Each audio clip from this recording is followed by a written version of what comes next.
to A Simple Guide to Successful Breastfeeding. This 5-part module series is presented by the Katz Institute for Women's Health in partnership with Northwell Lactation Services at Katz Women's Hospitals at North Shore University Hospital and Long Island Jewish Medical Center. Special thanks to our presenters for their expertise and collaboration on this program. We recommend that you watch these modules in order, as each one builds on the previous one. This series was designed to guide you through your breastfeeding journey, so we encourage you to return to them anytime is needed during the post-delivery hospital stay and even your first weeks at home with your newborn. Let's dive in. Here is Maureen McCormick to present the first module. Hi, in this module, Module 1, we will review the importance of breastfeeding and how your breasts make milk. So let's start with, why should I breastfeed?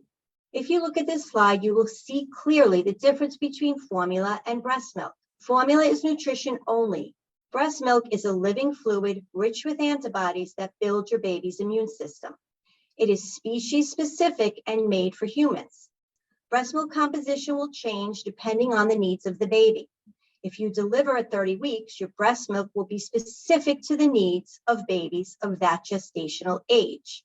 Like a recipe, the proportions of ingredients of your milk can change based on what is needed for the baby. Isn't that amazing? For babies, there's a reduced risk of infections, asthma, obesity, sudden infant death syndrome, and certain childhood cancers. For mom, there is a reduced risk of ovarian and breast cancer, diabetes, postpartum depression, and you do lose weight quicker by burning an extra 500 calories a day. The American Academy of Pediatrics recommends exclusive breastfeeding for about 6 months, followed by continued breastfeeding as complementary foods are introduced, with continuation of breastfeeding for 1 year or longer as mutually desired by mother and infant. The benefits to mother and baby increase the longer you breastfeed. Although this is the current recommendation, it is important for you to know that any breastfeeding is great and will be beneficial to both you and the baby. I'd like to review breast anatomy. If you look at the slide, you'll begin by looking at the fatty tissue of the breast. The fatty tissue you have in your breast is related to the size and shape of your breast, but not with your ability to make milk. Next, there are the lobes. Each lobe is made up of smaller lobules. The lobules end in teeny buds that produce milk, and the ducts carry the milk out to the nipple. The nipple is an outlet for the milk to flow through. For a baby to transfer milk, it's really important for the baby to latch deep beyond the nipple so the ducts are compressed. This allows for more milk to flow to the baby. I want you to think of a grape. The lobes are the specific bunches of grapes. The lobules are each grape, and the stems and ducts carry the milk to the baby. There are different phases of milk making. Phase 1 happens during pregnancy when the breast grows in size and the nipple and areola darken. Phase 2 happens about 3 to 5 days after delivery when the hormone levels change and the volume of milk increases. Phase 3 is the first days and weeks after birth and is the critical time for establishing your milk supply. Think about phase 3 as a time when a baby is putting in their order for milk. Your milk is made by supply and demand.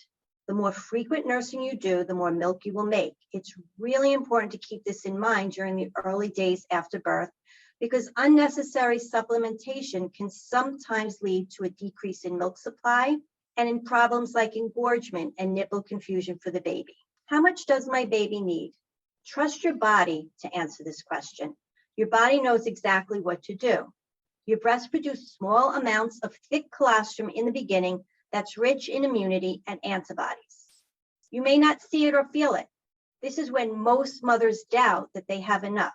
But as your baby's belly size grows, you will see an increase in the amount of milk you make. Just take a look at this side.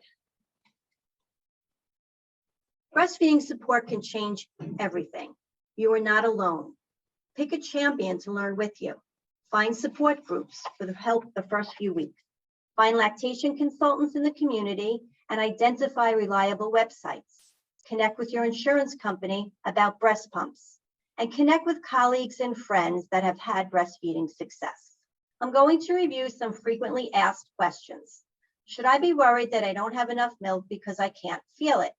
Your early milk colostrum is very small in volume, and women don't always feel it in their breasts. This doesn't mean it's not there.